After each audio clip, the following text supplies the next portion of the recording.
Welcome back to the third episode of the Making the Cut podcast. I'm your host, Jacob from Made the Cut, along with my co-host Peyton from Big League Analysis over on TikTok. How you doing, man? I'm doing good, man. It's opening day, probably to tomorrow, I guess, Yeah, when this goes up, when you guys are seeing this, you know? 100%. No games have been played so far that have been played on American soil anyway. True, because Oh, there's the two in Korea. That were nice. I'm not gonna that lie. was fun. Oh, wait, I was gonna say, because you probably didn't wake up because it was like 2 a.m. Oh, I was no, no, up. no. I was not up in the slightest, I but was up. the recaps go hard, man. The recaps go hard. I was This up. 16 to 13 games. Dude, I will say this. There's something that hits. Maybe I'm alone. If I'm Mhm. alone, let me know if you're watching. But there's something that it hits different about baseball at like 5 a.m., 6 a.m. Like I'm just Dude. chilling. I'm chilling with my notepad, taking notes, drinking a coffee. That's why the WBC was the same way. I loved it. It's my favorite. Oh, dude, 100%, man. Did you play baseball in high school? Did you Of ever have course. okay, 100%, dude. Then did you have any Yeah. games that were at like six? I remember those were kind of my favorite too, where it's like you're getting there, everyone's just kind of waking up and all that Yeah. stuff, and it's like, the morning dew and stuff. It's just a different environment I don't know. versus Yeah, I don't 8 know. p.m. Actually, that's probably a good point why I kind of why it, like if it felt like comforting is because I remember like waking up at like 6 to go to like a double header on like a Oh, Sunday. dude, yeah, those are the best, dude. Oh, the Yeah, best. probably. Oh, dude. Alrighty, let's hop right into it. Our first segment, of course, as always, is does this take make the cut? You got the first take, my man? Okay, so I'm. This is a take about a player who's kind of relevant because he said something not the nicest about a former teammate on a Mhm. podcast recently. But the take has nothing to do with what he said. It's more based on his performance, and that is Right. Jazz Chisholm Jr. is an all-star in 2024. Does that take make the cut? I think that it's I mean, don't get me wrong. I love Jazz. I think he has 30-30 upside, possibly Mhm. even 40-40 upside if he can really stay healthy and hone in his free swinging ways a little bit. However, do I see him being all-star this season? There's a really big block to that. There's two major blocks to that, right? And that's going to be, first of all, the level of talent in the outfield in the NL right now is just Mhm. absolutely superb, right? We were talking about Fernando Tatis Jr. last episode. Mookie, if he ends up going back out there from shortstop, obviously you got Acuna Jr. And then on his own team, you have a huge block in a rise, right? Who's going to hit 340 again this season? Maybe even if he has a bad year, he's going to be hitting 315. He had a really productive year overall last year at the plate. There is some leeway in that the absolute glutton of starting pitching talent that they have is largely injured this season or coming Mhm. back from injury. So that's going to help potentially open up a little pathway for him to get in there. But if he can stay healthy, I think he has a good chance. However, based on those two factors, I really don't see it for 2024. I see that. For me, I like how you said he had 30-30 upside. 40-40 is probably like a 100th and 11th percentile outcome Exactly. on Yeah. some like Alfonso Soriano. Like, Yeah. That's actually a like good comp for that, I think, though, in terms of yeah, like, because it's like yeah. because Soriano is 440-40, but I don't think he had like the most like earth-breaking offensive year like outside of No, that. no, no. What was his OPS that year? Offhand, do you know? I don't remember, but I do remember that he did not even finish top five in MVP voting, Yeah, which is kind of nuts, right? that's so Did you crazy. know there's only one guy who's ever won an MVP during a 40-40 season, and that was Jose Canseco? Dude, I Yeah, love Canseco. It's the best. No, but no, and for so in sure. '06 he had a 135 OPS plus. Great, but like Yeah, 40 homers, 130. Yeah, it's kind of crazy. But yeah. I think Jazz has realistic 30-30 upside. Mhm. However, as I said with the Alfonso Soriano point, more relevant to like an Adam Duvall point from like Yeah. 2021 when he had 38 tanks and like a 102 OPS plus, is that Jazz has the potential to get 32 home run swings off. But what about the other 400 plus swings? Like, Right. what's going to happen with those? A lot of Yeah. swing and miss, flyouts. Jazz can be like a 30 homer guy, but probably not the most groundbreaking OPS, not the Yeah. best batting average, probably a pretty mid OBP. Is he on first base enough to steal over 30 bags? It's We'll another see. great point. Probably. I think 30, more than 30, probably not. Yeah. We'll see. I think he Right. definitely has the ability to be an all-star talent-wise. I mean, he already was an all-star in 2022 when he got a little banged up. He was hot in the first half. He can Yeah. do it.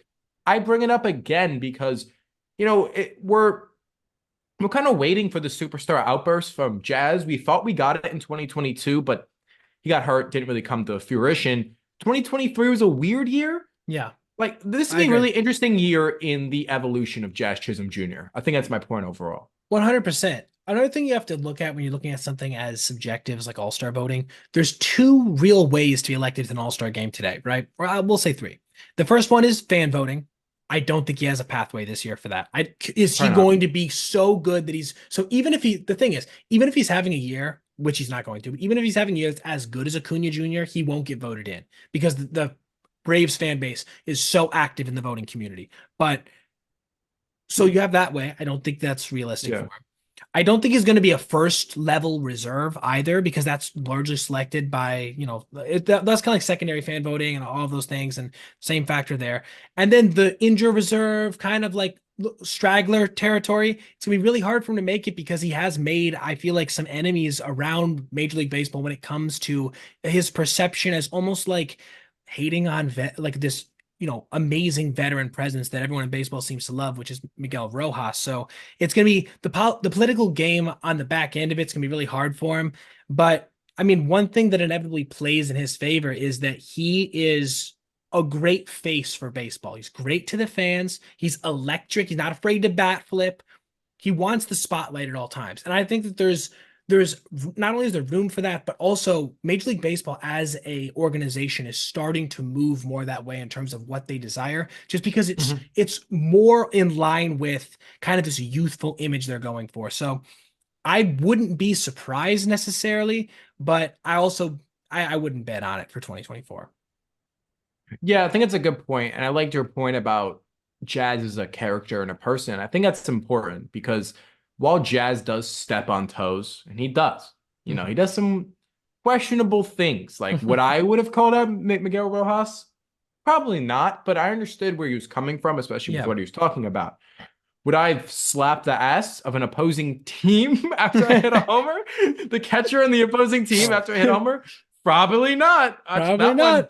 definitely not. Oh, that was the first time I've ever been like, probably the Oh first time I no. ever saw that was the first time I saw a home run celebration. I was like, maybe these are getting out of hand. Yeah, 100%, dude. And then, Yeah, for sure. but no, but I do like Jazz. I spent a lot of time in South Florida because of family, and I went to a Marlins game back in 2021, and I was outside of the stadium watching the players go to their cars, which is like a really funny thing. Mhm.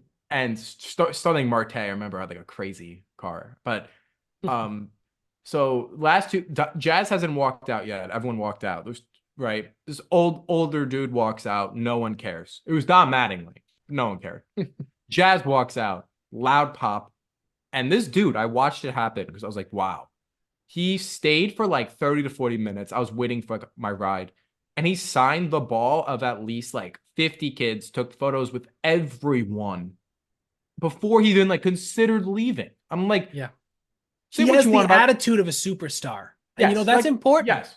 And That's that's the thing, important. like he steps on toes. He's definitely over the top. Is he a bit of a diva? Sure. But Marlins community loves him. That's what they want, and that's how they see baseball players, and like that's how they want their guys to be. And 100%, dude. at, at, 100%. at, at the end of the day, we can all have our opinions on him as a player and even as a person. He's a bit, like I said, not everyone's cup of tea, but he is that dude in that community. 100%, dude. 100%. All right. Move on to our second take Yeah. here. Kind of funny. We're talking about young guys with 30-30, 40-40 Mhm. potential. Right? We're throwing around these different projections. We got to talk about the topic at hand right now, which is Ellie De La Cruz and O'Neill Cruz, right? Mhm. Same last name, right? Anyway. No, uh, it's and we such a mentioned off air that like Ellie like De La Cruz is like of the cross, and that sounds yeah. Is it dope. of So the cross or from the cross? Whatever it is, it's hard. it's It's hard, hard. dude. Yeah, and it's It's sick. 100% is a last name though. It's not just Cruz. It's not his middle name or Yeah, something he's throwing in there. But yeah. anyway, Oh does my this God, I take, hate that. dude? Seriously, does this take make the cut? Ellie De La Cruz is going to be a better overall MLB player than O'Neill Cruz going forward. So I'm going to say it makes the cut simply from a time thing. Hmm. O'Neill Cruz, believe it or not, by the way, is older than Juan Soto. Nuts. So now I That's don't nuts. know who I think that's more indicative of Soto, where it's like this dude has accomplished so much in literally like no time. That means he's While also older than Vladdy Jr., right? yes, he Wow. is. Like it's kind of crazy to think about. And don't get me wrong, many players have their first great season after age of 25. O'Neal Cruz, I think, is going to be a very good baseball player. Look at him in Yes. spring right now. 100%. Unreal, right? Yeah. For example, he has more balls hit over 110 miles an hour right now in spring training. Sorry, he has more home runs over 110 miles an hour in spring training right now than the Guardians had last year. That's crazy. Something That's like nuts. that. But the point is, Ellie is in his early 20s. O'Neal Cruz is in his mid 20s. I think by the time Ellie is the same age as O'Neal is now, which is like 2028, believe it or not, Wow. he's gonna be a more polished product. Mhm. And Ellie has, I think Ellie is better, like complete. I think he has better maximum tools than Mhm. O'Neal. I like, especially because you've seen him in game. Ellie broke some of O'Neal's records already when it comes to just the 100%. sheer, ridiculousness of what he does. O'Neal Cruz already has kind of proven himself at the big league level. I mean, he kind of got this style over substance label on him, Yeah. but at the same time, he's been productive. He's like a 108 OPS plus guy. He's like a 2.6 WAR in like 89 games or something like that, Yeah. roughly. Where it's like that's very good for a guy with very limited big league experience. Ellie is not like that, unfortunately. He's Yeah. kind of struggled in his rookie season from an overall perspective, even though he had insane flashes, probably the best flashes in the big leagues overall. Right. I, but again, time thing. I think Ellie develops into a better complete product than O'Neal simply because of the fact that he's younger.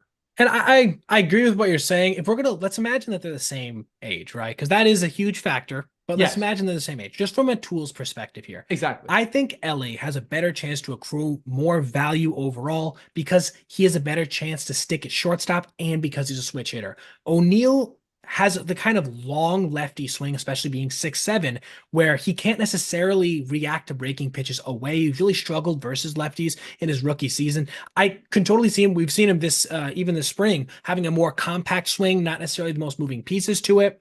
So I could totally see him like improving in that regard. Is he going to get to the place where Ellie can see the ball as a righty on lefty because he is a switch hitter? I don't know. I think that's a tall ask. But when we're talking about Hmm. even like defensively and their ability to stay there, O'Neal is 6'7" and has elite speed, top 20 speed since he made the big leagues, right? Mhm. He has an elite arm. Why would you, as the Pirates, necessarily keep him up the middle when you have better defensive options, when you can stick him in right field, a la Fernando Tatis Jr., or even Mhm. somebody like Aaron Judge, who also is 6'7"? O'Neal is the tallest shortstop in Major League Baseball history. I get that there are, different stigmas you have to face when you're trying to like set records for things of that nature. But I do think there is partially a reason for that, which is that it's so hard to have those long limbs, to have that first step quickness that you need to have to be a productive big league shortstop. And that arm, while it's amazing, won't necessarily save you from some of those first step mistakes you're going to make if you don't have that level of reaction capability. Those aren't nearly as big issues in the outfield, especially as like a right fielder. So Exactly.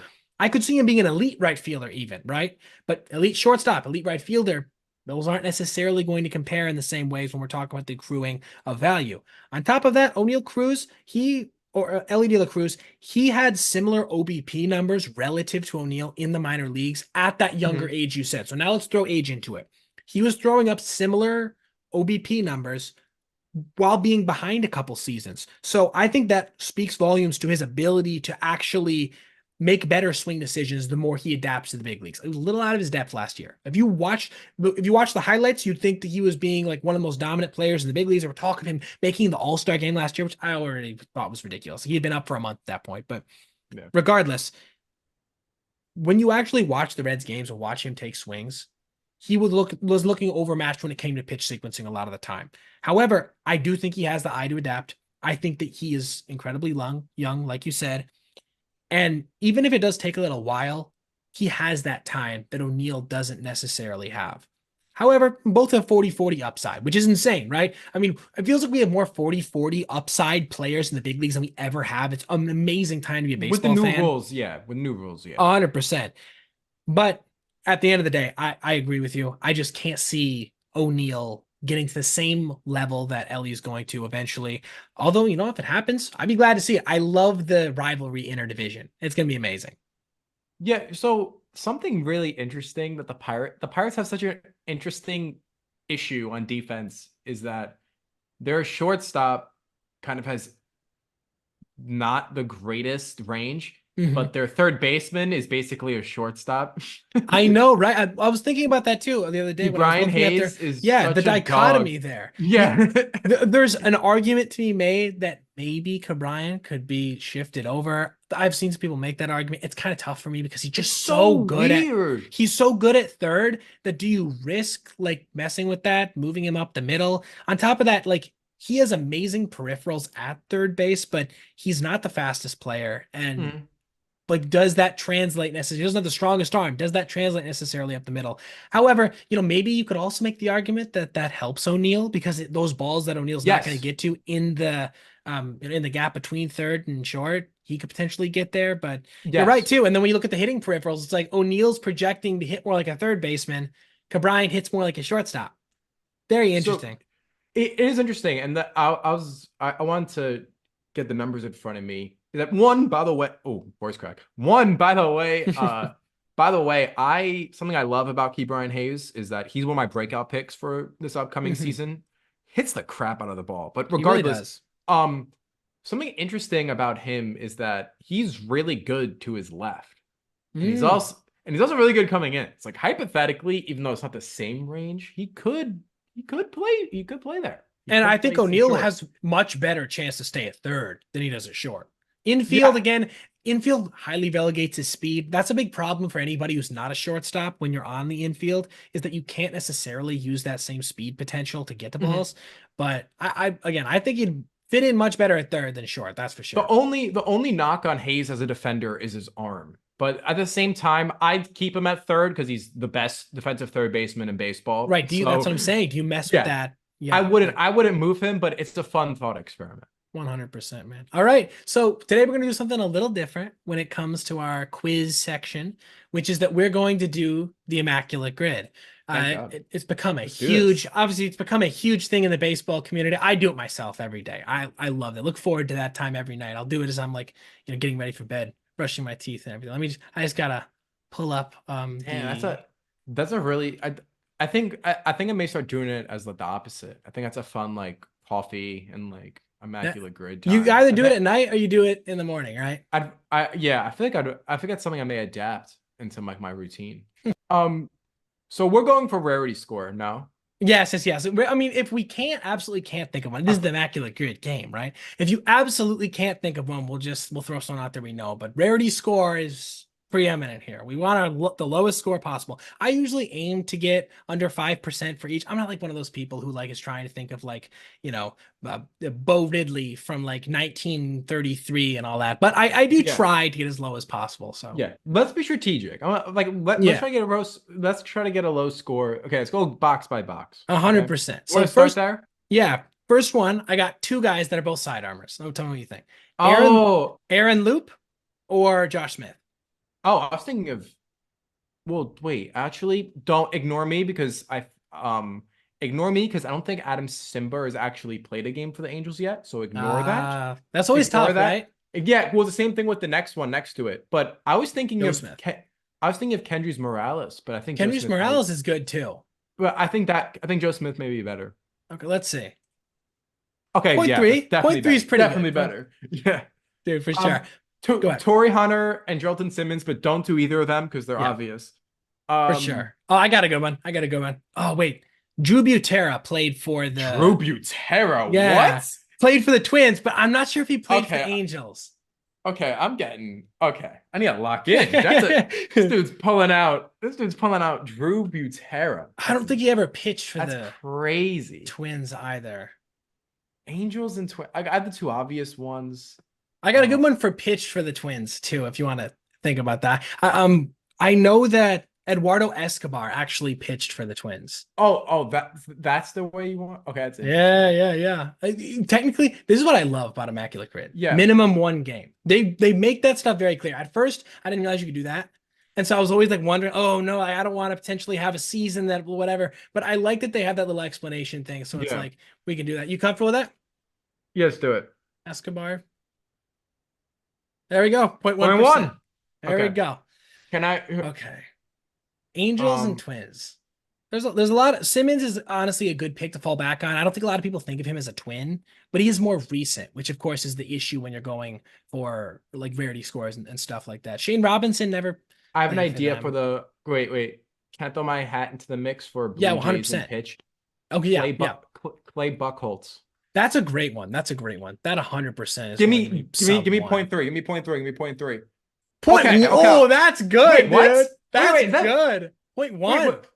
Damn. Okay. Give me that. Yeah, yeah, hell yeah, dude. That's the best one so far. Well, I guess technically it's the same thing as Escobar, right? It's just that they throw that little zero in there, so it's like it probably is slightly better. No. Yeah. Well, that's why I was confused. I'm like, wait, why is there an extra? Okay. It's a Okay. threshold one. The top one here, one of the top ones is going to be Edwin Encarnacion. So we Scott obviously don't Rowland. want that. Oh, Scott Yeah. Rowland's another great one. Yeah. Roy Halladay is probably the top one. Who might? Oh, wait, no. That's Not Roy it's not Halladay. the Phillies. It's not the Phillies. No. I actually thought of a. It's a current player Mhm. for Reds and Blue Jays. Okay, who you got for Reds and Blue Jays? Brandon Drury. That's a good one. He played for the Blue Jays? Yeah. He did, didn't he? Randomly, I think. 3%. Yes, Dude, okay. you suck. No, I messed it up. I it's messed good. it It's good. up. I Hey, messed it up. like I said, I aim for sub 5%. Honestly, I'm always if I don't get it wrong, I'm happy, right? We all have those times. What for me, what I kind of like is when there's one square that it's like I know I'm probably not gonna get like one of the ones recently here was rookie of the year for the Rockies. I was like, I don't know that. Like I Troy. cannot name you one. With Did Tula, Troy, right? I thought Tula finished second. That was what I was thinking at least at the time. Probably. Not sure I ended up looking that up. Probably. But either way, I was like, okay, so I'm just gonna take a pot shot here and we'll see if it's correct. But that so 3% is great, man. 3% is great. I like that. I Wait, didn't remember him playing on the I Blue have an Jays. idea. I have an idea. So pitched one game and in Hall of Fame is wide open. My boy at Just Baseball, Peter, his favorite pitcher ever is Tim Keefe. Tim Keefe, he is in the Hall of Fame. That's great. He is Give more me that. popular now. He's more popular now. Well, he's Let's not that go. popular. The Okay, Tim we go. Keefe fan club, dude. Let's go. That's great, dude. Let's The go. mustache goes hard, man. The That's kind of mustache goes sick. hard. Bring it back. Okay, listen, we have three. We're cooking right now. We're cooking, dude. We're looking at a sub 5% period if we can get this. Okay. I ruined it. I ruined it with Brandon Drury. Oh, we're still cooking. We're below Still that cooking. by far. I'm just trying to think of Hall of Fame Reds pitcher. Okay. Wait, no. Let's not do Gary him. Nolan did not make the Hall of Fame, but he was Yeah. really good back in the Tom day. Seaver is too obvious, but he did That pitch one's for the Reds. huge. Yeah, He did pitch for the Reds, but he did. um ain't whoa. We move over to the Angels Hall of Okay. Fame. Angels Hall of Fame. This might be a poll, but Lee Smith. Lee Smith, he pitched for the Angels. I'm That's pretty crazy. sure he did. I Send it. Oh, wait. I have a great one. No one will get this one. Ricky Henderson played for the Angels. Oh, You ready for that? come on. Oh, Rick. 3%. 3%. Oh, I did him for the Mariners the other day, and his was 0.2 or something. So he I played was for like, the Mariners? he did play for the Mariners as well, yeah. I actually did not know that. Or maybe, yeah, it Was was it? the I don't Mariners. know. He did play for the Mariners. Or was Yeah. the Padres? Are you sure? He played for the Padres too. He played Yeah, for no, almost I know he played for the everybody Padres. there. Yeah. Mets, a whole bunch of teams, honestly. He played for the Red Yeah. Sox. I might be thinking Red Sox. I used him for a Red Sox. Wait, for 100% sure. so Reds Hall of Fame. Yeah. We broke our 5% for total. But you know what? I say 5% on every slide. So we're still going strong. Yeah, we're still going strong. Trying to think here. I'll take a Twins and Angels here. Let's see if we can't pull out something similar to some of these other ones. It's So tough. Griffey's easy, obviously, as well. I want to prove people we do know stuff. Scott Rowland obviously would be easy as well. Did Old Hoss Radbourn technically play for the Reds? Because like, aren't those histories linked? I feel like that's a good one. Those are the ones where it's like, do we take a shot? Because then it's 100. It's an automatic 100 we miss. So like It's then our 100. whole score is shot to hell. Let's save that. Want to save that? Okay. Yeah, yeah. We'll take Let's that one put as a our pot shot. let's put our brains together and find a good one for Angels Twins. Okay, Angels Twins. I think Okay, let's Simmons focus on. honestly is a good one. We'll throw that like kind of in the Yeah, maybe pile. I think maybe we should try to get like a deeper cut. Like, what about Yeah, those? yeah. Let's think about those Twins teams with like Mauer on them, right? Like that era. Um, I'm trying to Mickey and think. Alasko never ended up pitching for the Twins or for the Angels, right? He pitched for the Twins. I know that. He pitched for one of them. I don't think he pitched for the other. Wait, no. Jeff Mathis never played for the Twins, right? No. That's such a nice answer, but no, I don't think he did. Um, I love backup catchers. That's one of my other huge ones that I try to go to is like backup because generally those guys like move around a ton. okay. Oh, okay. For Reds Twins, with there was a the thing is, I've like a Brandon Drury like pick where it's Mhm. like I think it's a low percent, but it may not be like a Donovan Solano. Donovan Solano's a good one. I think that will at least be sub five, right? Yeah, Okay, let's go. 1%. 1%. That's Okay, good. let's go. Let's go. Let's 1% go. is good. We're Okay. happy with that. I'm cool with that. Donovan Yeah, yeah. Solano. Um, damn. Reds Hall of Fame is going to be tough. Honestly, you know what's tough about Hall of Fame ones is that there's only so many answers, right? For somebody like a Exactly. two teams, it's like you can go deep cut. But for like Yeah. Kendrys Morales, I think is a good one we can always fall back on. Andrelton Simmons as well. But Reds Hall of Famers, there's only so many we can even possibly look at. I guess other things we can try to take into account is like, okay, who made like a couple appearances at the end of like a Hall of Fame career? Like hmm John Smoltz never pitched for them, but he pitched for a lot of teams at the end, Cardinals and Red Sox. He's always a great pick for Yeah. those for like Hall of Fame or something like that, or 3,000 strikeouts. That's what I was Uh, thinking about with Tom Seaver, but I think Tom Seaver's too much of a name. he spent too much time with the Reds, yeah, to like be Yeah. seen as that. Joe Morgan, let's throw Joe Morgan out there. I'm sure he won't be 60%. Yeah, but like did Burt Blyleven pitch for the Reds? Frank Robinson's a good pick here, but he's too like high in stature too. Good point. Blyleven also be really good, like I said, for the Angels and Twins, but he also probably will have a higher like stature more than likely. Oh, I got a good one, but I might not necessarily like have the lowest score, which is for this one, Bartolo Colon pitched for the Twins Oh, he did and pitch the for Angels. yeah, I don't know if I people know he pitched the Twins. Twins. Yeah, I don't think if people know that might be a nice cut because I don't think people You know want to he throw it pitched. out there? Sure, let's do it. Let's see.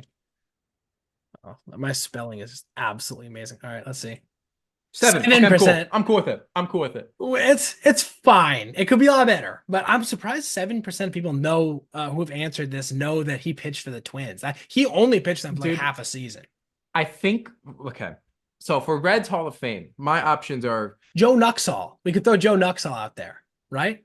who the Joe Nuxall? I believe he played for the Reds and was a Hall of Famer from like the dirtball era, but I want to look that up after. Okay. So so my rank choices, I think that to just complete it, we can throw Tom Seaver there, even though I think it's too obvious. Mhm. I think Burt Blyleven pitched for the Reds. I'm not 100% sure. I think you're right. Old Haas Radborn, I think technically qualifies in the Reds history. All right, you make the call. Do you want to do Blyleven or Rayborn? I think it's down to those two. I think Blyleven pitched them. I remember, like I said, that pitching ninja clip I think sticks in my mind. Okay. I know Blyleven did. Okay, yeah. How about this? How about this? Okay. We know we have the ability to complete this. I'll fall on my sword. Give me Old Haas Radborn. Okay. Dude. Old Haas. Old Haas. Dude, that's such an amazing name. We did it! Oh! Yeah! Dude, 0.9%. Let's go. 0.9%. Dude, more people know that Old Haas Radborn pitched for the Reds than that Eduardo Escobar pitched for the Twins. That's crazy. Dude, listen. Old Haas Radborn. I'll say this about the guy. Legend. Wait, what's the stat he has? Was it like he had 60 54 wins? or something like that. Yeah. In one season. All right. If you want to move on, we can go to our Dodgers versus Giants. It's going to be very hotly contested here. I was thinking for kind of a comparison here that we could go position by position. And then we'll kind of like decide whether or not the Giants or Dodgers win. If it's a tie, then they each get a point. And then at the end, whoever has the most points as an organization wins the ultimate lineup battle. Okay. Just I just need to get I just need to get my all my stuff pulled up. Sounds good. Sounds good. And then for pitchers, I was thinking we do starting pitcher, relief pitcher, closing pitcher, and then no DH because unfortunately there hasn't been a DH for these teams long enough to have a guy It is for true. their DH. So what order do you want to go in? I was thinking we go catcher to first base to second, but kind of like that. That makes sense, yeah.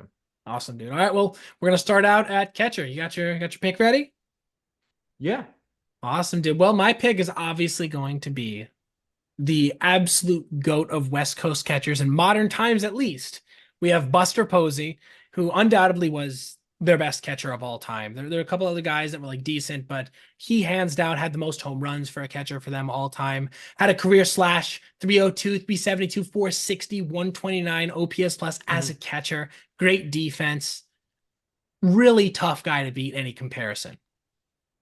Yeah, I love, but Buster Posey is one of my favorite players ever. Like I know for some people weirdly don't like him for like the Joe Mauer thing. I think The people comparison battle, yeah. no, not that. I think some people don't like him because they think he's soft with the whole like Oh, he the got like concussion thing.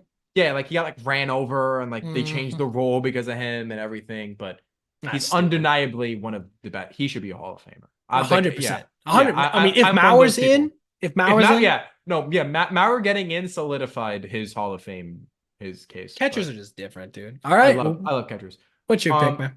I'm gonna go with Roy Campanella for catcher A for the hundred thing. percent. So there's a few I mean, there's Gil Hodges and Mike Piazza, who I feel like I always forget was I Yeah. don't forget that he was a Dodger, but like You don't think of him prominently in that I don't spot. think of him as a Dodger. I mean, so Roy Campanella broke into the big leagues the year after Jackie Robinson, who's going to be mentioned in this video, broke the Mhm. color barrier. And a lot of his, not, I don't know, prime years, but he spent a lot of time in the Negro Leagues. I think he's Yes. right. But when he got into the big leagues, he was an absolute beast. And in 1,500 games, he had a WAR near 40. Yeah. And the fact 1953 drove in 142 runs was a great backstop. I'm going with Campy. Dude, I think that this one's a toss up. To be honest, in some ways, it's kind of funny how similar they are in terms of their overall numbers. Posey only played 1,371 games, had a 44 career WAR.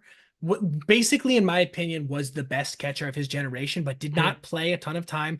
Campy obviously was right up there, he was right on the heels or right following Yogi Berra, so kind of going into that new age of catcher where they don't hit as well, but he was still hitting like Yogi Berra was. So I'm comfortable chalking that one up to a tie if you are. Yeah, I'll do that. I'll Awesome. chalk it up. All right, 1-1. 1-1. One Now, one. to our first baseman, I got Willie McCovey. One of the best pure power hitters of all time. Had a great career, OPS plus of around 133. So that's obviously really good. Over 500 career home runs. Can't discount that, obviously. 270 career batting average hurts him a little bit during that time when batting averages were slightly inflated, but had a 374 OBP, or actually to 147 OPS plus for his career. I'm sorry, I didn't have a player up. Had a 200 OPS plus season, led the league in home runs 3 times. Yeah, I got to go with Willie McCovey.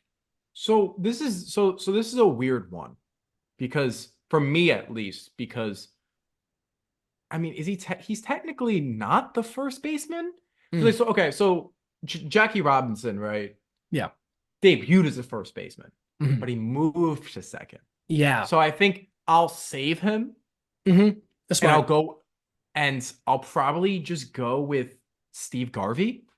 Which is a great pick. Garvey was Like really good for a really Gar long time. Garvey was really good for a really long time. Like he had he was a career 300 hitter for the Dodgers. So Yeah. I'll go with Steve Garvey. McCovey beats him, so I don't Yeah. think there's much much of a debate. Yeah, But 100%. But still saw it. Had a lot of gold gloves in his career. Was really yeah. seen as one of those guys who the team built around, but didn't necessarily put at the forefront of kind of like their optics because he was, in terms of like Mhm. how he was known at the time, was not seen as like the most sexy player ever. He as a first baseman didn't have a ton of pop relative to even other guys at the time. So, but very underrated player in my opinion in the annals of MLB history. I know his career WAR isn't the best, but Hall of very good and very good at that. I will say something about Steve Garvey, which Hmm. is great, is that for almost a decade he played every single game in the season. That's insane. That's Yeah. insane. That's crazy to me. And you want to When laugh? you And look at then those all-time like lists of most games played, now that you say that, he is always in there in between Gehrig and Robinson. so I know something funny Not in about him. rankings, but like the time period. Yeah, go ahead. So something funny about him is that in 1980 he played in 163 games. That's crazy, right? Because they had the one extra, the tiebreaker.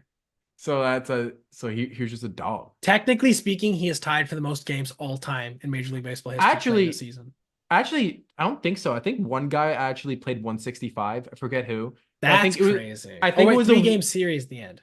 I I think no, I think it was a trade mid-season that like I think it was like a scheduling. I think the way it worked out with like there's a tiebreaker at the end, but he was also traded during like a series and the way the schedule worked. Forget That's who it crazy. was.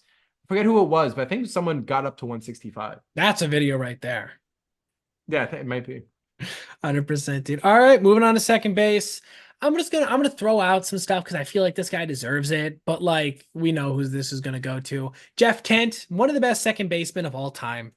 Most home runs ever by a second baseman, some of the most doubles ever.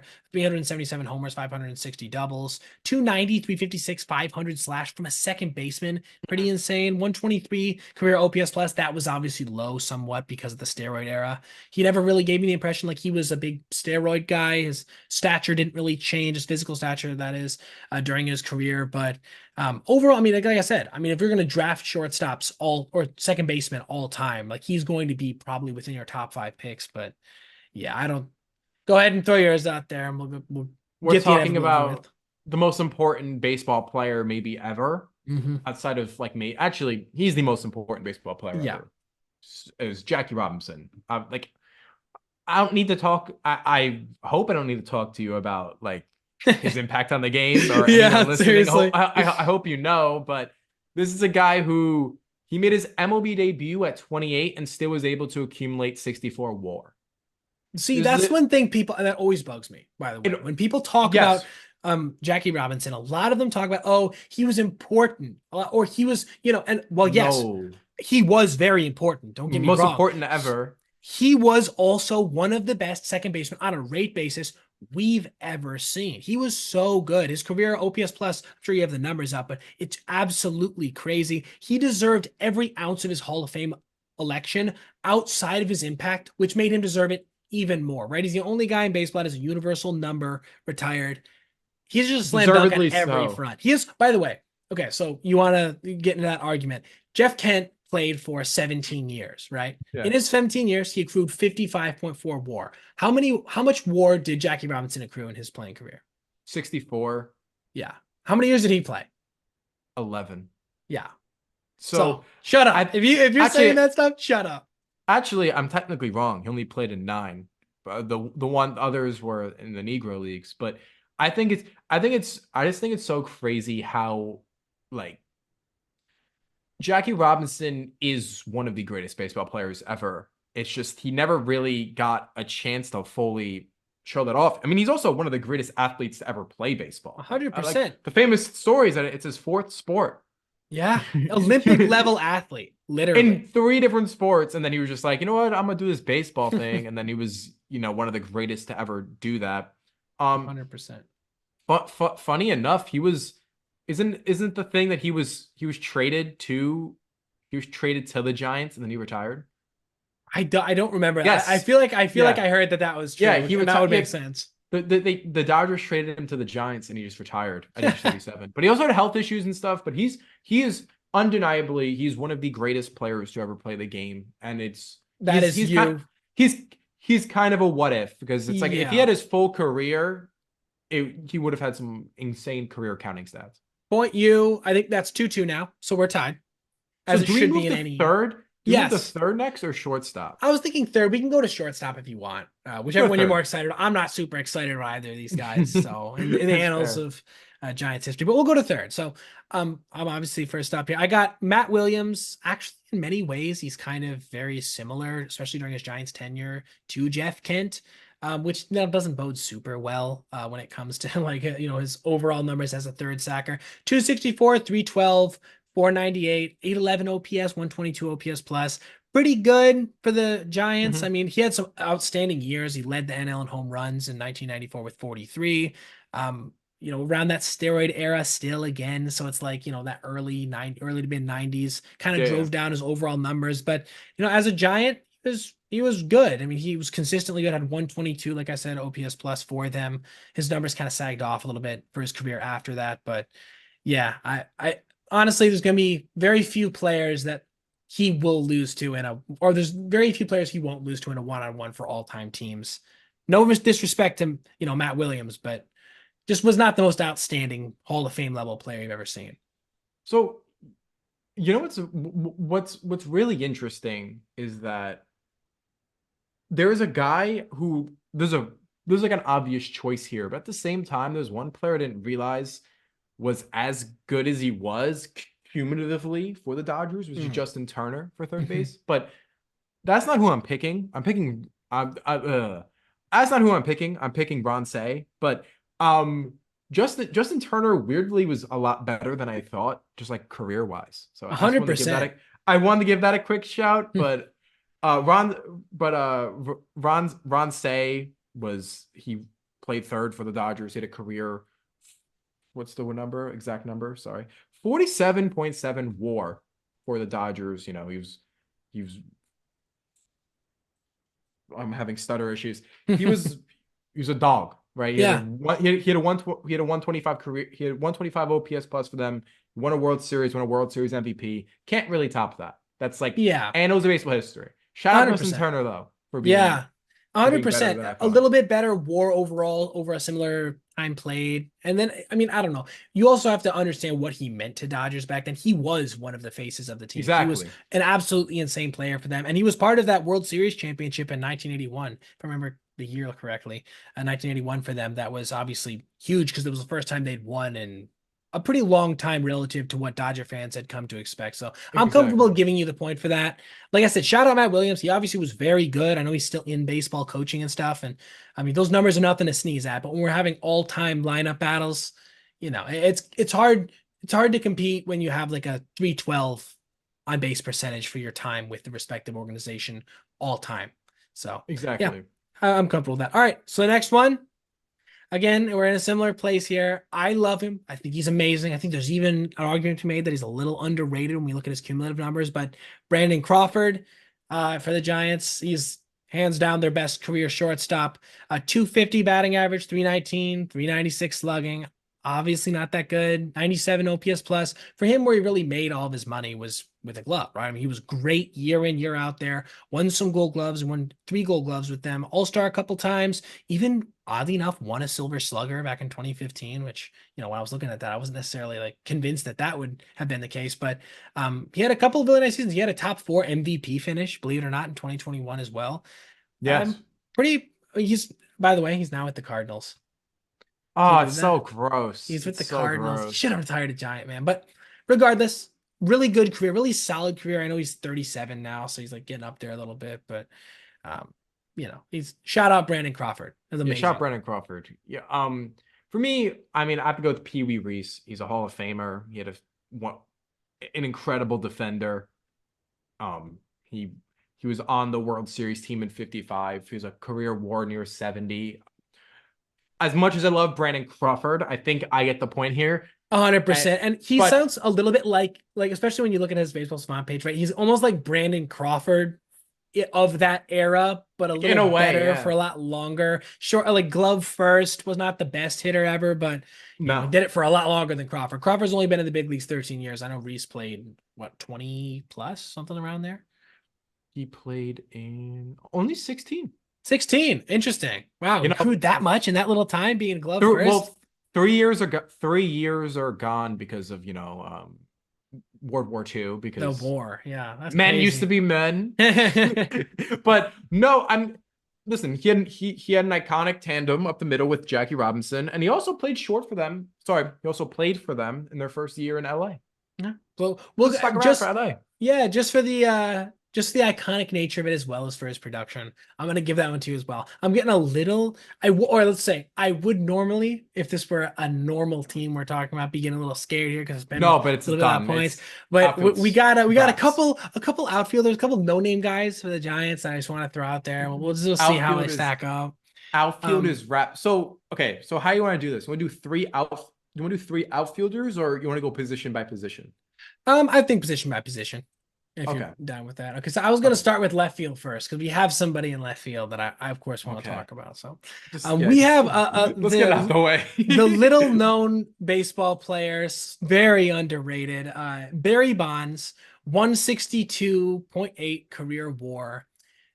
762 home runs, solid. Did not get to 3,000 hits though, so that's a big knock on his legacy.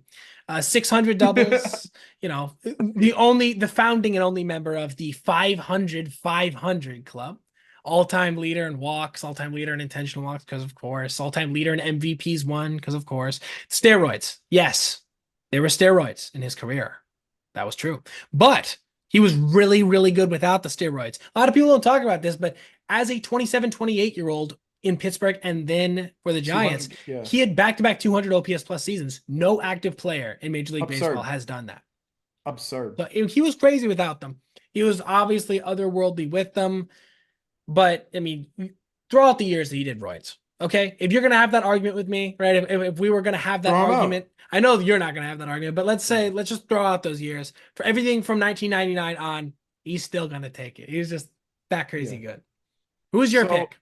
wait, but before I move on, just don't even elaborate. I just want you a number. 1 to 10, as in 10 being likely, one being very unlikely. What are the chances that Acuna goes 500, 500? I'd say I'm going to give it. Okay, this sounds ridiculous. Okay, but I'm just going to do it. I'm going to give it a 6. I Six. I know. was thinking five. I I was thinking know. like five. Listen, it sounds crazy. I know. But this is where I'm coming from here. He is going to get the stolen bases. I don't think that's any. He Yes, almost got a fifth of the way there last year, right? With exactly. 70 plus. Exactly. The question is going to be the home runs. The amount of home runs he's hit at this point in his career, he's basically, 160. yeah, he's basically at 170 plus stolen bases. He basically is a lock for 300, 300. I think 400, 400 is going to be light work Yeah. for him too. It's just going to be a matter, can he accrue enough at bats? I know he's injury issues potentially in years past. We were talking and Mm-hmm. made a video on like why that might not be the case going forward. But regardless, I think he's going to have the number of at bats to get to 500 home runs. And so then it's just a lock. The Yeah. question could be, is he going to get 600, 600? Okay, I don't know about all that, but That's the interesting stuff. All right. So I'm I'll say that likelihood's a 2, which is still crazy. yeah, but still, I don't know. The moment you said that, I thought of that. I was like, well, with new rules of longevity, he could do it. But anyway, um, this one is such a wash, but I'm not I'm not gonna bother wasting my time talking about Zach Wheat from 1909 to 1926. So I'm gonna talk about the crazy peak that Gary Sheffield had for the Dodgers in the late 90s and 2000s. Nice. 129 homers in 4 years with a 160 OPS plus. That's pretty crazy. But quick trivia fact: who is the Dodgers' WAR leader in left field since integration? Do you know who it is? Ooh, that's Matt Kemp. I know he played center field for a lot for them, but Here's your hint. Andre Here's your hint. Ethier. Here's your hint. Okay. He invented the high five. He invented the high five. Yeah. Cody Bellinger. Dusty Baker. Dusty Baker. He invented the high five, or at least he popularized it. No, I had no idea. The story is that he actually invented the high five. It's actually like people say that. That's actually crazy. Okay, I know he played for the Dodgers. I didn't know he was that good for them though. I know he had a 20 WAR in like in 6 years. So it's pretty good. That's insane. It's crazy to think he was just managing last year. Yeah, and he invented the high five. Yeah, That's crazy. Yeah, no, last year he just retired. Yeah. Alrighty. Crazy. Well, we can move on to our next guy, which is another little known player. So I would understand if you weren't necessarily familiar with him, but Willie Mays, got to go with Willie Mays, a 156.2 career WAR, a bit of a slouch in comparison to Bonds. 155 OPS plus for his career, a solid 660 home runs, 339 stolen bases, another 300 club member, 301, 384, 557. People don't talk about him like he was nearly a 345 guy, but he was 940 OPS for his career. Obviously, one of the best fielding center fielders in baseball history. I wish we had the metrics to really know how good he was. But he obviously was one of the best. One little random thing about him. Did you know he only led the league in walks one time? He only had over 100 walks in a season one time, and that was when he was 40 years old in 1971. That's really funny. Yeah, random stat for you. All right, who do you got, man? Who's gonna compete with this? Say, hey, kid. One more note on Mays real quick is I think it's so funny because obviously the reason for it is that like he's Barry Bonds' godfather, Yeah, which is so funny because it's like those are arguably the two greatest players ever, like all around. and Bobby Bonds. Funny Bobby enough, throw Bonds, throw him in that little tree there too. He's among the best like Giants of all time too. I considered him for right field. So like that is a crazy what's star-studded. really funny is that like Ranger.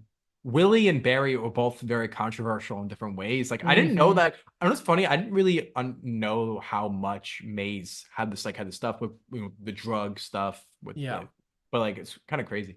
Mine, although he can't compete with the Say Hey Kid, is a very good baseball player, and that's Duke Schneider. Yes. That Hall of Famer Duke four Schneider. 400 career homers with a 295 average. That he's a Pretty dog. great. Pretty One great, for dude. the Part of those Dodger. real good Dodger teams from like the 40s too, 40s, 50s, Yes, he 60s. was for the 50s in the 50s. He was Okay, he won that ring with Jackie and Pee Wee Reese. yeah. God damn. 142 OPS plus. I'm gonna go with Mr. Duke Schneider. Obviously, he's not gonna compete with the Say Hey Kid, but Yeah. But hey, come I on. mean, it's still solid. It's a lot closer than it could have been. And by the way, he did play with the Giants at the end of his career. That's One good. of You don't those. realize the overlap, do you? Until you like There's a look back at lot. some of those There's guys. weirdly a lot in like all of the rivalries. Because Yeah. like when you think about it, it kind of makes sense because you see them all the time. That's a good point. And you also too, I think, as a fan base, like for if you're building these teams, it's like I can kind of throw this guy in there that's gonna have fan recognition, so people might come there because like, oh, he's on our side now.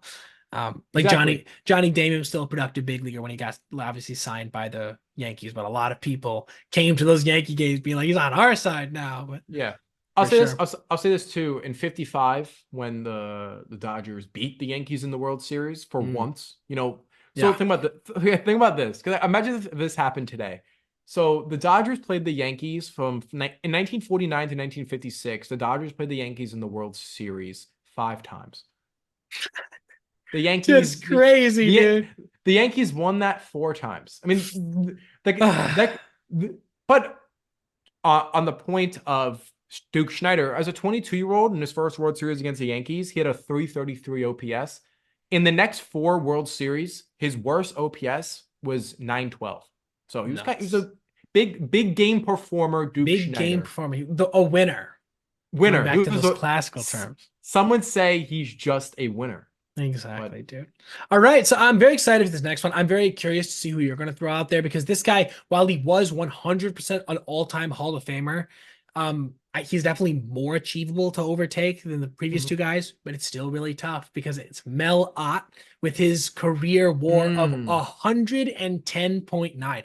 I didn't think about him as like a all-time level performer when it comes to those stats, but he was never won an MVP in his career, a lot of all-star selections, but like, just didn't have that same level of recognition that some of the other guys did at the time, but led his league in home runs so many times. Led his league in home runs. I want to get the exact number up. I think it was 7 times. Crazy. 511 career home runs, obviously extremely impressive. 345 for his career, 947 OPS, 155 OPS plus. He played a lot of third base as well. A lot of people put him on their top third baseman list, but he like not nearly as much as in right field. So I'm comfortable with putting him out there. so I have an interesting pick because while he's weirdly towards the top, he's weirdly towards the top of lists already, which is Mhm. speaks to his insane ability. And two honorable mentions real quick from recent Dodger history, because when I have the ability to, I'd rather not pull a name from like the 30s. Yeah, exactly. Same. So, shout out Sean Green and Andre Ethier. Ethier is weirdly a hitting machine. He had that Yeah. one crazy hit streak. Sean Green had 4 homers in a game. But weirdly enough, I'm already gonna go with Mookie Betts. Oh, And yeah. Yeah. it's very justifiable. He's already fourth in Dodgers history among right fielders in WAR. And obviously, Betts is an absolute just dog. We know this 100%, already. dude. He won a World Series with them in 2020, even though some people don't like that World Series. I think it's I hate that discourse because it's like you have some people talking about how like it's just like it's like a pick and choose thing. Like Yeah. you The you whole know Mickey like Mouse thing. Yeah. like I'm like dude like you have I get it because at one point it's like okay like Jose Abreu won an MVP that year and like Yeah. Yeah, I Trevor get Bauer won it. a Cy Young like like so and then you have and the Dodgers won the World Series, but like, listen, they're all to me, everything counts because baseball was played. But regardless, in his in his career for the Dodgers, Mookie Betts has played in 471 games. Do you know what his WAR is? Cumulative war. I'm gonna say 25. It's so you overshot it. It was 22.6. That's But crazy. I was but throwing out the largest number I could think of for think a about this. time span that small. In his career for the Dodgers, per 650 plate appearances, he's averaging 7 WAR. That's crazy, dude. And you know And what? The funny is that's a little better than Ott, who was at 6.6. Obviously played a ton more baseball, so it's like, you have the waning years as well, but I don't know. This one's tough. what's Honestly, crazy go ahead. I was gonna no, I was just gonna throw something out there. It's just like to me, it's kind of crazy that I Mookie Betts is so weird because he really is slightly becoming an all-time great, like so Yes. sneakily. Because I feel like Right. everyone knows how good Mookie Betts is. I'm not saying he's underrated at all. Like trust me, that's not what I'm trying to say. I feel like we don't understand how much of a legacy he's carving out for himself. I know a lot of people like to talk about the 2018 Red Sox because they kind of also had a weird sign stealing thing, Hmm. and they kind of use that against them, which I think is somewhat fair because I feel like we do treat Jose Altuve unfairly. But Yeah. Mookie Betts overall in his career has 6 Gold Gloves, 6 Gold Gloves, 6 Silver Sluggers, 2 World Series, an MVP, 7 All-Stars, a 295 career average. What? Seriously, and he's averaging 8.3 WAR per 162 games. Dude, That's a WAR and a half better than Mel Ott, who had 110 at the end of his career. so have I weirdly convinced you to give me the point here or no? I'm gonna say I'll give you a point as long as I get one because he has not Yes, been quite as good with the Dodgers as he was with the Red Sox. That one outsized 11 I more like the season. even. I like the even. I think we should do a toss up here because All I right. think Betts deserves the respect He for deserves being the more respect, but you honored. know what? Mel Ott making his Deserve. debut at 17 years old deserves respect too, dude. That's so crazy because I was crunching the numbers for Juan Soto stats like for age stuff. Hmm. Remember Mel Ott kept popping up. I'm like Every time, dude. 17. At 20 years old, he had 42 home runs and a 165 OPS plus. That's so Pretty cooked. nuts, dude. Pretty That's nuts. so cooked. Yeah, dude. All right. Well, starting pitcher. This one's also going to be insanely tough to beat. Dodgers have an absolute massive amount of amazing starting pitching. And it's like you said, I don't want to go back to pre-integration. I don't want to go back before cars were like really a thing. Yeah. But I got it So here because he's just so much better than everybody else on their team, which is Christy yes. Mathewson. 373 career wins. Obviously that's the measure of how good a pitcher is, the best measure. 213 ERA for his career. But here's the thing: 136 ERA plus for his career over almost 5,000 innings. To me, that's just an absolutely insane stat, considering that that's more innings than really anybody throws now. And to manage to be that good relative to the other guys in his era, that was multiple 200 ERA plus seasons as well. Mhm. The latter half of his career from like 32 on wasn't nearly as good, but his peak with the Giants was just otherworldly, even relative to the time period. So I'm kind of conflicted because we're picking one pitcher. Yes, one starting pitcher and then one relief pitcher, one closer. I am so conflicted You to have one of me. the best peaks ever That's the among the thing. guys you could pick. But Well, I have two. Well, no, I have two of the greatest peaks oh, ever, if that's we're being true, true. honest.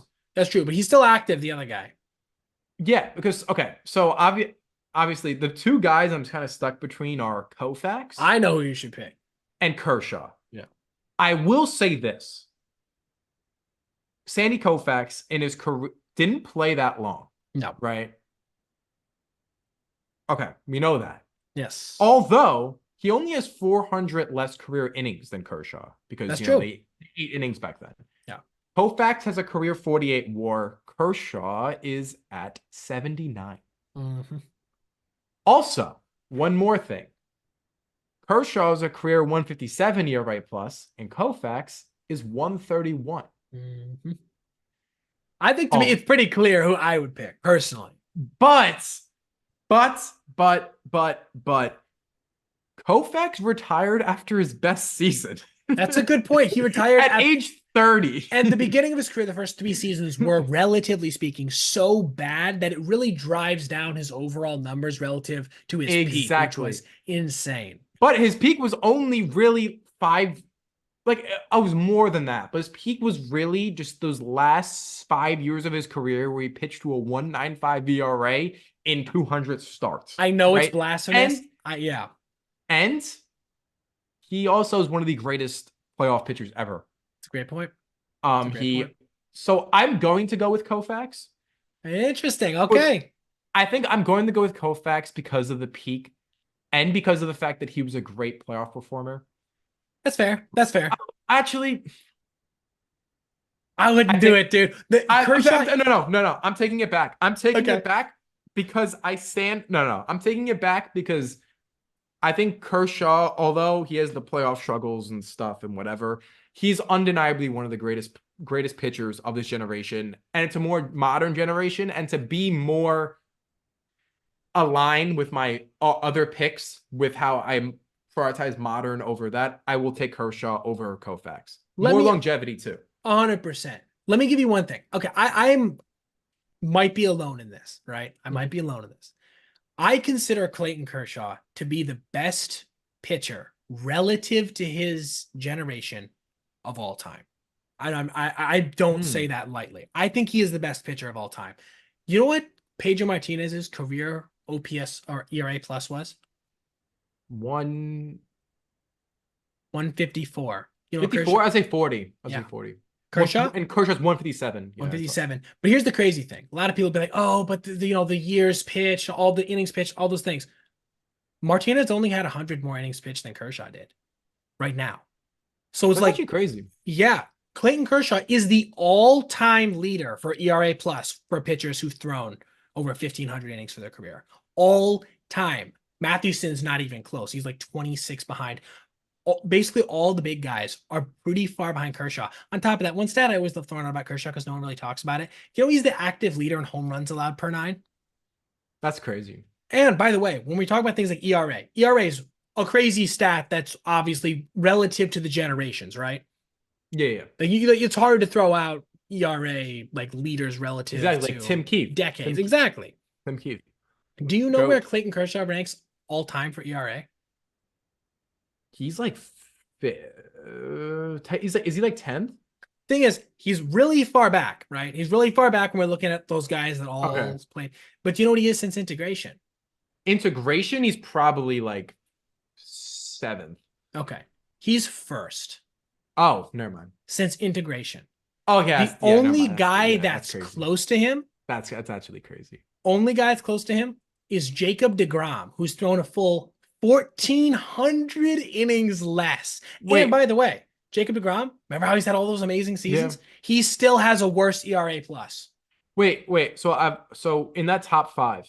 Yeah. Right? The top 5, who is it? So is Pedro in there? Yes, Pedro is in there. He had 154. Sorry, not ERA plus. No, it's raw ERA. Okay. Yeah, no. And then and then who else? Who else is in the top 5? I have to look a little bit because I really have only the rankings up. But Koufax is way up there. Like he's like top five. Pedro Martinez, I think, is top 10 as well, but it's like it starts getting a little more muddled after that. Kent DeColvey, funny enough, ate up a lot of innings, so he's actually like able to be ranked in there as well. But it's another shout out to the guy I love. But it's just crazy. People look at Kershaw as like a consistently good guy. They don't realize the last 2 years he's had a 177 ERA plus. Last two Yeah, like seasons.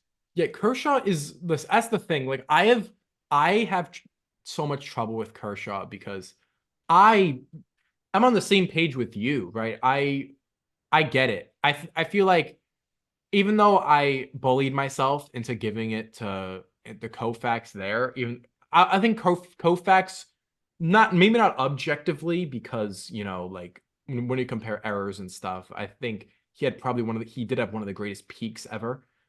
But like you said, what Kershaw's done and the playoff thing is just such a black mark that it It is. It really really it hurts the sucks. stature of his career. But it really does because if you gave Kershaw like any other pitcher's like playoff resume, he's like He's okay. rising up there. I'm not gonna say Madison Bumgarner because that's way too much of like Yeah. a that's like that that's the greatest that's undeniably the greatest pitcher ever. But um if you gave him Pedro's playoff resume, where Yeah. there's some stinkers in there, but there's also some like great performances, I think he gets GOAT status. Much more so, at least. Yeah. One last thing I want to throw up there for Yeah, Kershaw. yeah. Okay, I could talk about Kershaw all day. In WHIP since integration. I'm sorry, no. Throw out integration. In WHIP period, right? Well, don't throw out integration, but you get what I'm saying. In WHIP period for pitchers who had 1,500 career innings pitched. You know where he is?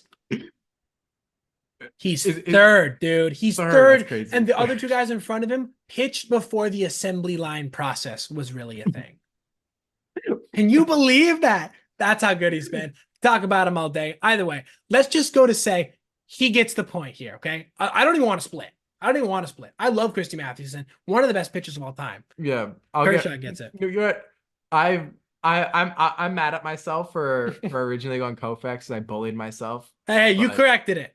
I bullied. No, you're right. I just for me I don't know why, especially because like a lot of Kershaw's bad, a lot of Kershaw's playoff woes would I mean they still would have happened today because obviously you have like his start last year against the Diamondbacks and then you have 2017, the Astros were cheating or whatever, but still it's on him. Yeah. But at the same time, a lot of those ones back in the day with the Cardinals, those blow ups would have never happened because we take pitchers out of the game now. I know. Like think about like against the Cardinals, I think there was one time where he allowed like 6 runs in like the seventh or eighth. And it's like, Yeah, dude, versus Matt Adams to give up the game either he wouldn't leading have or been in the tying home game run. He now. would not have been in the game now. No. It's No. tough. It's tough. And you could also, I mean, there's an argument to be made that he hasn't not like had the most consistent history with injuries and all of that. Yes, but that's true. I mean that same argument would be against Koufax. Koufax has such And a Pedro. stature. Koufax is seen as like by a lot of old heads. Koufax is seen as the greatest pitcher of all time. Which is it's tough, right? Because I mean I know he had the peak he did, but it's just inevitably not true. He retired at 30. That's I know. so crazy. You know what's crazy? Like, I knew that, but it's like 30? Right. And it's like when you look at, I remember hearing this. I'm not sure 100% if this is true. Anyone feel free to fact check, but I believe the reason Koufax ended up having to retire was because Tommy John surgery wasn't a thing. And if Tommy John surgery had been a thing, he would have been able to keep playing, but he was like 10 years behind. Do you know how many? This is actually crazy. So in 1965, Koufax had a 10.2 K per nine, right? He had a 1.93 FIP. Do you know how many innings he pitched? 326 innings. 335 innings. Dude, guys, Bring it the back. expectation of you is different, man. Bring it back. 27 Yeah. complete games. He had 27 complete games. Who's like a great pit? How many does Jacob deGrom have in his career? I think like one or two. Yeah, he actually has almost none. Sandy Alcantara led the league with like 5 or 6, and that was seen as like ridiculously good. Jacob deGrom in his career has 4 complete games. 4. There we go. Crazy, dude. It's a different era. Wait, time out. That's actually a crazy stat. I may have to chalk that down. Sandy had more complete games in 2022 than deGrom had in his career. That's hilarious. But That's nuts, dude. okay, but okay, back to the topic at hand. 100%. Kershaw has 25 complete games over his career, which is very impressive relative Wait, to the time period. what? Yeah, 25, man. He was a dog back in the day when it came to eating innings. I Dude, thought yeah, no, it makes he sense. threw over 220 innings. What was it? Three times, which is crazy. You don't think about him as an innings eater today because he's had some injury struggles, but regardless. All right, so we move on to relief pitcher. This one again is fascinating to me because it's like relief pitch. Who do you consider a relief pitcher? A guy that was really great for them actually was Hoyt Wilhelm for the Giants. He Mhm. obviously ate a lot of innings because he kind of was in between. Like what was a relief pitcher back then, right? You just kind of came in and almost like a substitute starter. But the guy that I'm going to go with, and this might surprise you a little bit, in the annals of Giants history, is Sergio Romo. Dog. Let me throw out some facts. People don't realize, right? For his career with the Giants, 10.2 Ks per nine, 146 ERA plus over 10 seasons. He had the saves, but he's not a closer for us. He wouldn't be a closer in this matchup. He literally had a better ERA plus than Hoyt Wilhelm, Hall of Famer, had for the Giants. Basically, most of their relief marks for relief pitchers, he owns. And Mhm. the thing that's crazy about him is he never had above like an 87, 88 mile an hour fastball. It was really just that nasty slider he had and that sidearm slot. Literally, for his career, by the way, 123 ERA plus. I did not think of Sergio Romo as what he ended up being, which was kind of like on paper, a dominant relief pitcher. 9.8 career K per nine, even outside of the Giants. Insanely impressive to me.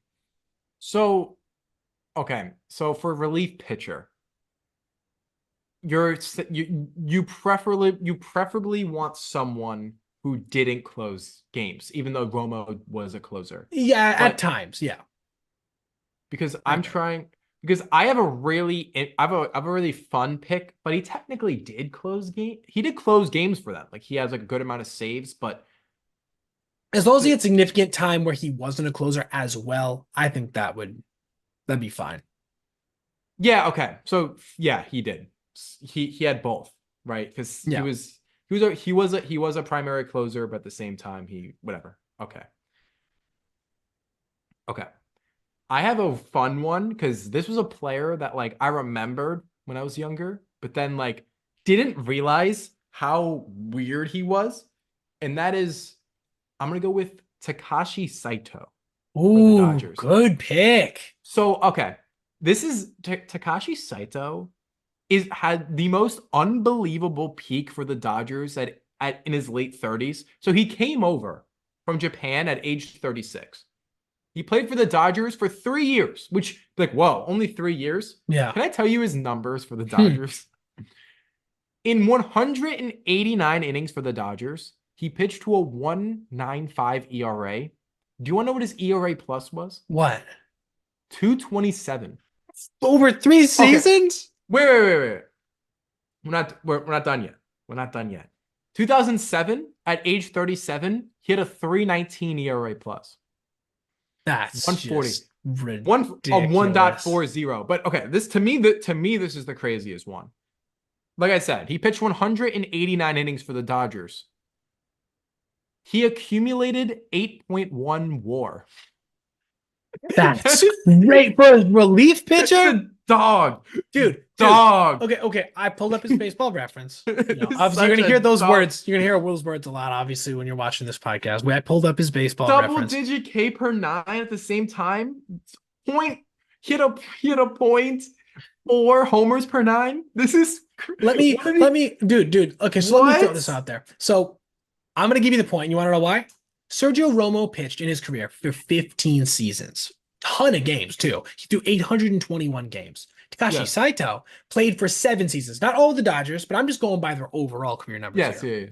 He pitched in 338 games. He had zero point 0.5 more WAR than Sergio Romo did. Dude.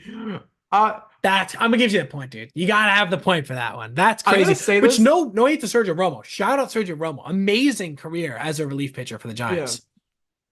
Go ahead. Listen, I have I have to write this down for maybe something to come back to one day because those 3 years for the Dodgers are so ridiculous. And I feel like I've never heard this dude's name ever brought up. I know, ever. never. It's because he And came over so late, right? by the way, it's not like it stopped when he left the Dodgers. Do you know what he did in his 3 years for Hmm. Boston, Atlanta, and Milwaukee after he left the Dodgers? Huh.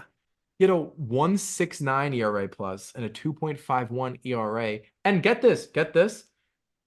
That is brought down because at age 40 for the Braves, he had a down year where he had a 2.83 ERA. In 2009 for Boston, 193 ERA plus. 2011 for the Brewers, 197. Just nuts. You Why know is what? this? I This is have to such a bring this up. name. He Yeah, he this is because crazy. he reminds me of a guy who also doesn't get nearly the love he deserves relative to what he did in the big leagues. Koji Urahara. Yes, Koji Urahara, yes, yes. 38 through 41 in terms of his age for Boston. He had a 2.19 ERA over 230 games. You know what his ERA plus was over that time? 192 for 4 seasons. He also had 11.6 Ks per nine and a 7.86 strikeout to walk ratio. He finished seventh in Cy Young voting and top 20 in MVP voting in 2013. Isn't that crazy? I love specifically older Japanese pitchers because Yeah. that come over that are relievers, because it's not just these two. Like they come over and they dominate. And then what's funny is like Koji went back to Japan, right? I don't know what happened with Saito, but a lot of times they'll just go back and they go back to dominating a Japanese competition after. Dude, It's nuts, dude. dude, I just want to one more thing on Takashi Go Saito ahead. because I will say this. Maybe there's something in his personal life I don't know about, which is why people don't talk about him.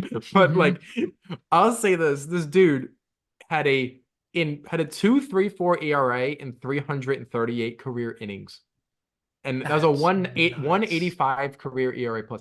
That is so ridiculous because he just that Just crazy, dude. Like I said, no because you gotta have the point for that. like what like because I'll say this because like what was like how do I word this? Like what's the craziest stat there? Like is it the WAR? Is it the ERA? Like what? Just, dude, I mean, to think that there are guys, and you know what? There's only one position in baseball that level of productivity can go that underappreciated, and It's it only really is yeah. relief pitchers. I mean, we talk about even a guy we've mentioned before multiple times, Darren O'Day, where it's like Oh, it's similar things, dumb. where it's like all-time levels of production, like maybe a top 10, possibly even top five relief pitcher of all time. Nobody talks about him today, right? It's Yeah, just yeah. it's disrespectful, man. Unless you're a closer, you're a nobody. And that really has to change, dude. Dude, yeah. I mean, that's so crazy. Especially Seriously. because the guy I'm picking for closer, like the obviously he had a better peak, but the overall numbers aren't even close. Right. Well, who are you going to pick, my man? For closer, For who you got? it's Eric Gagne. You think Gagne over Jansen? That's I'm gonna pick interesting. Gagne. I'm picking Gagne over Jansen, which like Jansen has the better numbers, but I'm not like I didn't do it for Koufax and Kershaw, but I think considering that Gagne had the greatest, not the greatest peak, but one of the greatest peaks ever at a position where at the end of the day, like we said with Saito, like you people get thrown out when they're just kind Yeah. of a dude who produces. Gagne had the greatest peak at one of the craziest positions with that save streak.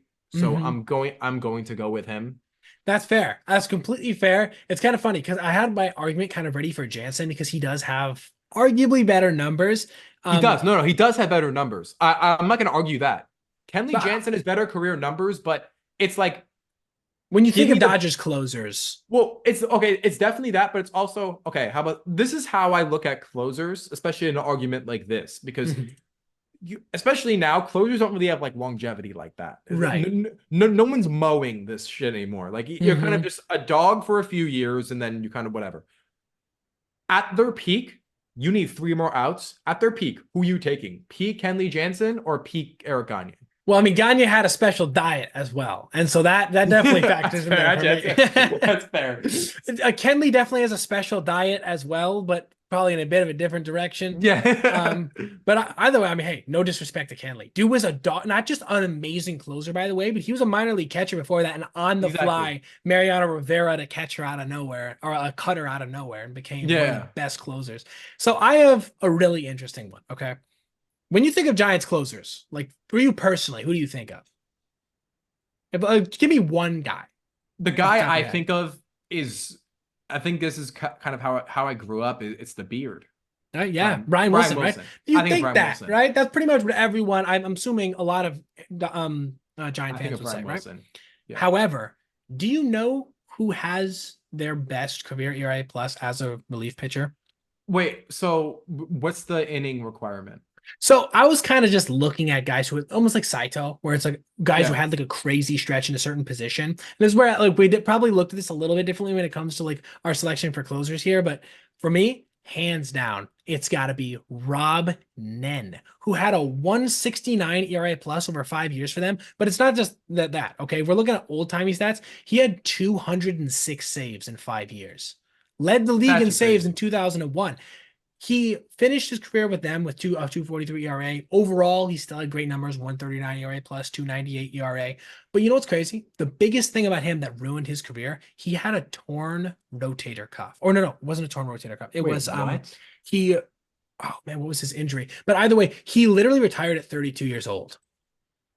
Because So he was so, he ended up he well, had this injury. It was like a pretty insane one, and it ruined him right in the middle of his career. He was coming off a season where he had a 220 ERA and 177 ERA plus.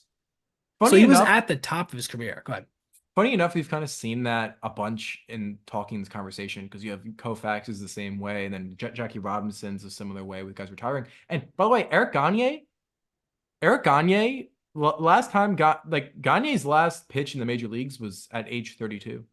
That's nuts, right? There's that peak. It was indeed a torn rotator cuff for Rob Nen, who he just ended up continually aggravating and just could never come back. He tried multiple times, but he just could never quite make a recovery. One last thing I want to say about Nen. He had a 102-mile-an-hour fastball back in the 90s, That's nuts. right? Way ahead of his time. Same thing for Gagne, by the way, right? I mean, Yeah. going 102 miles an hour back then was nuts. Gagne, Nen had three separate seasons where he had an over 200 ERA plus. His top for his career was 2 years before he retired at 286. That's You don't nuts. you don't think about him at that level of dominant, but he sure was. In terms of like the comparison here, I almost want to give us both points because like Nen's so underrated and Gagne's been talked about so much, but like both were so important to those teams when they were there. And yeah, Nen didn't have the longevity, but honestly, neither really did Gagne, right? No, Gagne had that save streak. And then, by the way, like for the Dodgers, he only had a 125 career ERA plus. He had a couple bad seasons at the beginning that really ruined it, Yeah, relatively speaking. exactly. But Yes. That's what brings it down because they tried using him as a starter. But like even like at his peak, like he had the crazy peak and then it slowed down. Like, seriously, but I mean, can we not like he had a 1.20 ERA in 2003 and saved base pretty much like had and an it was over perfect. 300 ERA plus for that season. Dude, Over 300. he went 55 for 55 in save opportunities. That's probably the greatest closer season ever. Probably the greatest closer season Because ever. I mean, I'd say it is, but like if you want to be like, well, like one of those Mariano Rivera years where he closed up, Yep. like I think for a lot of people, I think they associate closers with playoff success. I think that's Mhm. kind of and I'm guilty of it too, right? But I think for Gagne, his 2003 season is probably the best relief pitcher season ever. Can I throw one thing out there for With you? Zach Britton, but yeah, One thing out there for you. So when we're talking about the greatest closer seasons of all time, I have to bring this up because I try to fit it in wherever I can. So Devin Williams won the NL Rookie of the Year back in 2020, right? He oh deserved yep, it. He was insane. It was was one. 2020s, Yeah, yeah. obviously, so like a little tough. He had 27 innings pitched though, so it was significant for like the amount Yes, of games played. 22 games pitched in that season. yep.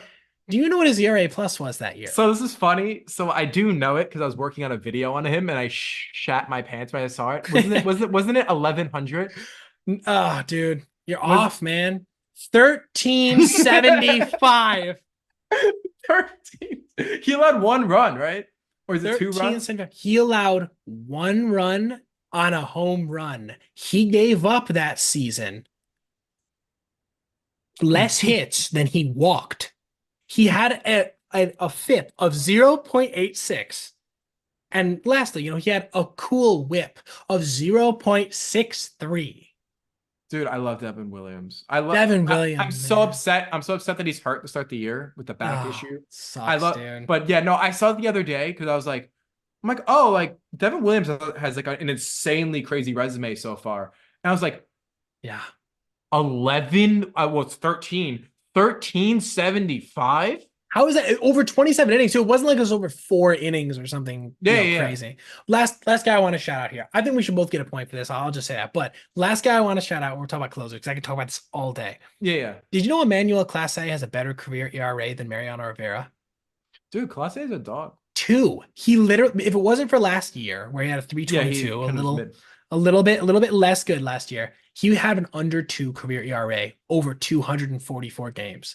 That's You know what a what's funny? 102-mile-an-hour cutter would do for you. Go ahead. Yeah. You know what's funny? Because so my friends at the Just Baseball show, one of them mentioned today as like a long shot bet, like not serious, but like more just like something that could happen that's unlikely is that Class A could win a Cy Young. Like be like because no, but like the logic, like obviously this is like not gonna happen, but it was like if since the Guardians are a team that if they win the division, it's gonna be a lot of close games and a lot of like Mhm. save opportunities. And if Class A bounces back, he could have one of those like Gagne type Written years. years, yeah. Yeah, Britain years, right? So I thought that was funny because like, I mean, if anyone was gonna do it, that's probably one of the best candidates.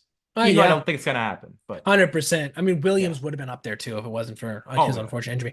Edwin Diaz, that'd exactly. be my pick. If I had to pick anybody, I know he had coming off the injury issue last year, but I've personally never seen a pitcher make hitters look like how he looks. Even Jacob DeGrom. I love Jacob DeGrom. I've never seen a pitcher who was a starter make hitters look out like how Jacob DeGrom looks.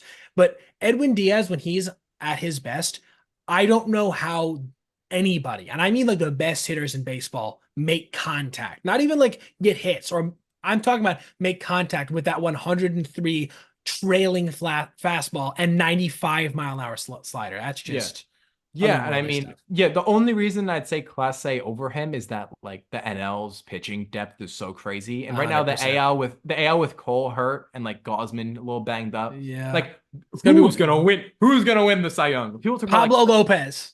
That's my Harry sleeper Scoop. pick. I same actually, but I'm just saying like so like you never know. It You could be a never year know. where a Britain year takes home the award. I'm on board. I think relief pitchers are 100%. more important than we think. But 100%, dude. All right. So how many points did you end up with? I got 6 over here. so I think I got 7.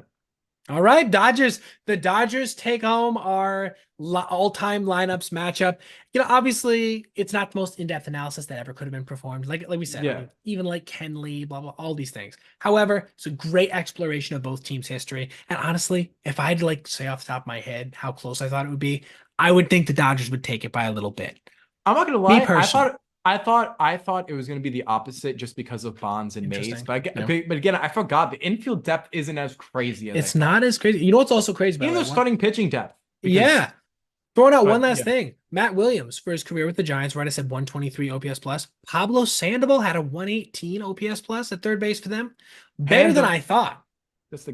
dude. That's the goat. 100%. Oh, if you, by the way, we're talking about Immaculate Grid. If you ever need somebody who caught and also played third base or caught and played the Giants, he did actually start out his career I as didn't a know that. catcher for the I knew Giants. that. A big fan of those early 2010s Giant teams. I didn't know 100%. that. Man. All right. Well, dude, that about wraps it up. It was great talking with you, obviously. And we'll be back next week for another episode of the Making the Cut podcast. See you.